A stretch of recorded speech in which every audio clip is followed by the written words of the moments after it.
Disclaimer for wildlife control consultant and Pest Geek podcast for the Living the Wildlife podcast. Always follow national, state, provincial, and local laws when using pesticides and or other control methods to manage pests. Wildlife Control Consultant, LLC, Pest Geek Podcast, Living the Wildlife Podcast, Stephen M. Vantassel, or their or his affiliates are not responsible for followers' use of the information provided here. Hi everyone, Stephen Vantassel here, Wildlife Control Consultant, bringing another episode of Living the Wildlife as part of the Pest Geek podcast family.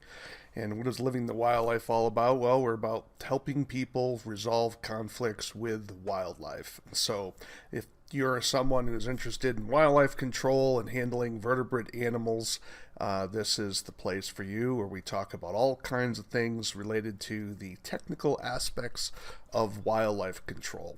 So glad to have you on board. Do take a few moments, if you would, to subscribe to the channel. Visit us on Facebook with the Pest Geek Podcast. Love to have you there. You can also reach out to me at wildlifecontrolconsultant@gmail.com, or you can reach me at Stephen at wildlifecontrolconsultant.com. I'd love to have you contact me either way.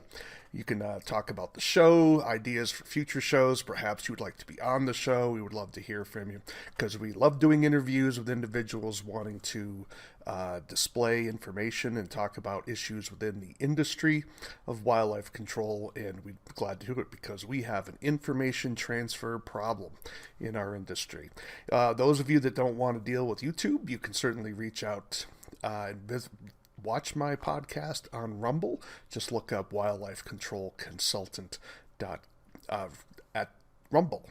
All right. Well, this week, wanted to talk a little bit, did some looking through some of my archived articles, and came across one that was kind of intriguing, and thought I would pass that along because, as you know, despite all the technology that is being developed in wildlife control about using blind sets. Those of you that are not familiar with the term, blind sets are when you're using traps without bait to capture animals. You just simply rely on the movement of the animal. Perhaps you have a trail or something where you funnel them into a two-door trap and you can catch them without bait. That's a blind set. We still need to have situations where we need to capture animals by luring them to a particular location, whether you're trapping with a foothold or an encapsulated foot trap or a cage trap or a box trap. And so understanding how bait dynamics works is kind of important. And those of you may know, I have a course on my website that's available for you, and that is understanding the fundamentals of how to bait traps, baiting cage traps specifically, and you can get that information down here at the bottom. Web-based training how to bait cage and box traps like a professional, and that's $25, and that goes on for about an hour or so of training and talking about principles that you may not be familiar. So definitely check that out, and you can subscribe to that and take that particular training. In terms of, so it's important for us to know, how does our bait work with various species of animals, and how does that function? And so if we're not thinking carefully about how the odor dynamics work, then we're not going to be capturing some of the animals as efficiently as we would like. And so, but who has the time to perform some of those types of studies? Well, obviously researchers do. And I came across an article here. Let me bring this across to the screen for you to take a look at. And the title of the article is here, what is going on here? I'm having some computer issues. There we go. Influence of wind and humidity on foraging behavior of olfactory mesopredators. Well, that's a lot of mouthful there. Basically, a mesopredator are animals like foxes and raccoons. Meso means middle, so they're not cougars or bears. Those are the higher end predators, and they're not weasels They're not weasels, and what's another small predator, or maybe a shrew. They're not small predators, right? So they're in that in between range. Certainly in the animal species that we deal with, skunks, raccoons, and red foxes, right? So those are called meso predators. And this particular research was performed in Utah. This was published in 2011 in the Canadian Field Naturalist Journal, volume 125, issue 2, pages 132 to 139. The author's name is Rebecca E. Ruzicka, hope I'm pronouncing that correctly, and Michael R. Conover. Those of you that have been in the industry for any length of time know that Conover is I think he just recently retired.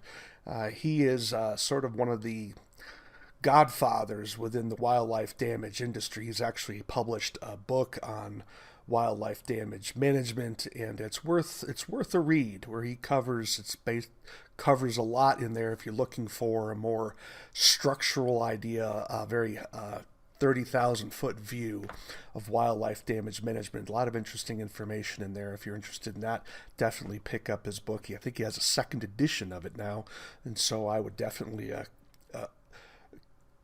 recommend that particular book for you if you're wanting to sort of read something that's going to challenge you a little bit outside of what we normally think about of how do I catch X. So he would certainly be helpful there. Well, let me pull up my PowerPoint here where I've done some sort of summaries of this particular book. I mean, so you're getting kind of a thumbnail sketch of it here. And let's start with where I'm at. Okay, so the article, of course, was delving into the issue of how does wind and humidity impact these mesopredators, which I've listed here. And they chose these three predators because they are what they call odor-centric hunters. And that is because they tend to come out at night, it's not very likely that they're going to see their prey. They actually have to smell their prey, right? And so they're going to try to locate their food sources based on odor cues. And so they were trying to figure out how did wind and humidity interfere or enhance the ability of these predators to locate their prey.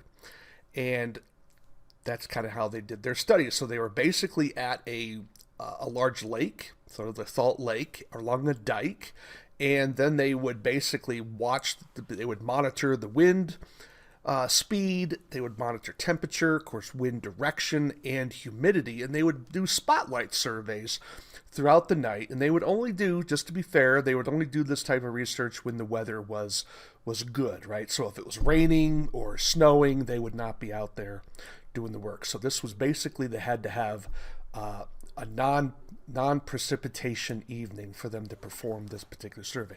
And they would spotlight and look for animals and then record the times when they were spotted, and then what side of the dike they were on, and then the relationship between the wind and humidity and all that. And then they performed some statistical analysis to try to draw some conclusions. And I believe, if memory serves, I think they did this study for about a year. So they even went through the winter time. I don't think it was a very short-term study. I think it was a longer term, but don't quote me on that. But I'm going to give you their findings here. So what they basically talked about when they do their literature review is they pointed out that there are various environmental factors that damage odor. And that's important for us to know, particularly for those of you in the sunny south, that your bait is not going to last as long as those of us here in the cooler north, right? So what are some of those odor destroyers? High temperature, sun, and heavy rain. Well, heavy rain obviously makes sense because water is going to dilute your bait and lure, obviously. But sun will degrade your bait, as well as high temperatures, of course, will bake that and dry it right out. And so then it won't be giving off any of those odor cues. So that is important just on its own to think about. That is, when you are wondering when you need to rebait your traps, you need to be thinking about, well, what was the weather like in the past several days depending on how often you have to check. I mean, with the rise of remote monitoring, and then of course, so many of you live in states that allow the client to check your traps, you may not be at that location for 4 to 5 days at a time, depending on the type of animal you're trying to catch and what the situation is. So you need to be figuring out, well, when do I need to get there to bait that particular trap, because it may not, the odor cues in that trap may have been destroyed by high temperature, sun, or heavy rain, depending on that situation. Of course, what are some things that extend the life of a bait or lure? Well, that's the odor extenders. That's the word I came up with. Was low temperatures. Of course, odor is going to last longer when the temperatures are lower, and then low humidity. So those are going to be situations, that's going to be an area where odor is going to last longer in terms of that particular lure. So again, that may help you extend the amount of time you're going to wait to have to rebait that particular trap. Again, useful information. I may not get a lot of love from bait manufacturers, who of course want us to use more baits. We can buy more, but it's important for us to use bait effectively, because it's not cheap if you're buying professional baits, right? I mean, they got to be paid. They've got a lot of energy and time and knowledge in the development of their baits. So we want to be sure we're using our baits appropriately to capture animals in the most efficient manner possible. So what about the impact of humidity? And basically the researchers found no impact as far as they could find. In other words, when they were doing their surveys, they could find no correlation between sighting of predators and humidity. So statistically, it was the null hypothesis. That is, there's no impact on humidity related to the spotting of predators with humidity relationship. Well, I was a little surprised by that, because as you may have know or not know, when humidity is high, we tend to smell skunk odor better, right? You may have a client who a skunk maybe sprayed underneath their deck, and then when dry weather comes, people don't smell it, and then when the humidity comes up, everyone's smelling it again. So I'm a little intrigued by this question as to whether or not humidity doesn't play any role. So, but it was a 0.3. Those of you who know a little bit about statistical analysis know that we typically want to look for a 0.5 or below, and that's to show that it would take 5% chance that it happened randomly, as opposed, so that's pretty low, right? But at a 0.3, that's pretty high statistical, right? That's like telling you what's the likelihood when you roll 2 dice, what's the statistical probability that you're going to roll, let's say a 4 or a 5, right? So if I told you it was 30%, well, then you'd say, that's not, that's pretty high probability when you think about it, right? Maybe not when you're going to the craps table or something, but it's still pretty high statistically.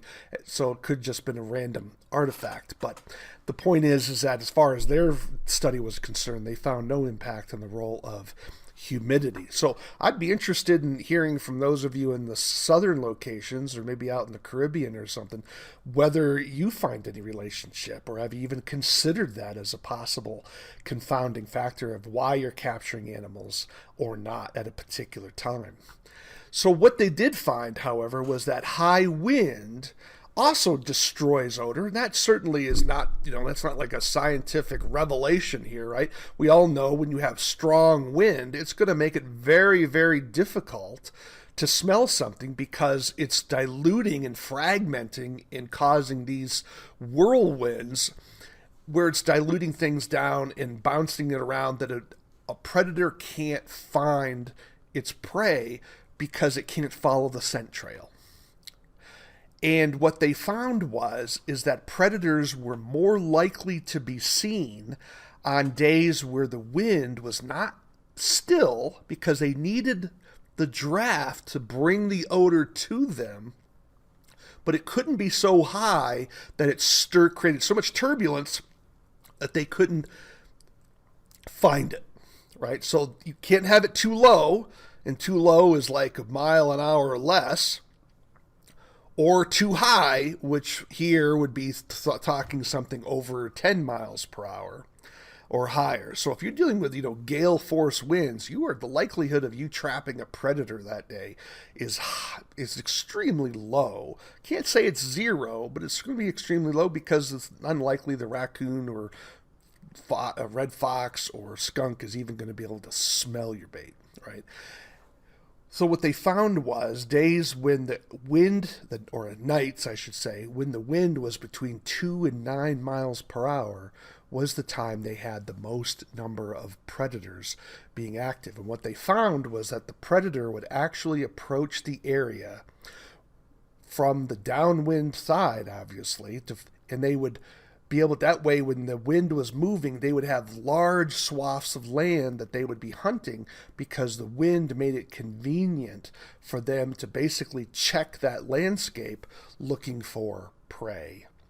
Fascinating concept. So too much wind, over 10 miles an hour or higher, it gets really hard for a predator to follow that odor trail. If they are an odor-centric hunter, right? Like we're talking about raccoons, skunks, and skunks, and red fox. I'll get that out eventually. And then if the wind is too low, like it's also hard for them to hunt because they need that wind to bring the odor to them. That's why I have the picture up here. The odor cone helps them smell it really well, but notice when heavy wind, the odor is too fragmented, so they're not able to follow. I think if you think about this some more, what it tells us, bottom line, is location of your equipment is absolutely critical, right? You want your trap as close to the normal line of travel of a predator as possible so that they have a higher chance of smelling it and encountering it, right? But if you can't, then you need to be thinking about what's the prevailing wind of the area that you're trapping. And you want to be sure you're on the downwind side, the upwind side of that, so that the predator will follow the wind up to your trap and get caught there. So that can be difficult in urbanized environments because you have so much turbulence between buildings. But this is something you're going to have to be thinking about and learning over experience. You say, oh, Stephen, I ain't got time for that, blah, blah, blah. I'm just telling you that if in order to have a competitive edge over another company, you have got to do things differently. And those differences sometimes are at the marginal level because you're looking at becoming even a better professional, because sometimes little changes can make huge impacts on capturing animals and finishing that job up quickly so that you can be available for the next job. Well, I'm Stephen Vantassel. You've been listening to Living the Wildlife as part of the Pest Geek podcast family. Hope you take some time to reach out to me. You can reach me at wildlifecontrolconsultant@gmail.com, wildlifecontrolconsultant@gmail.com.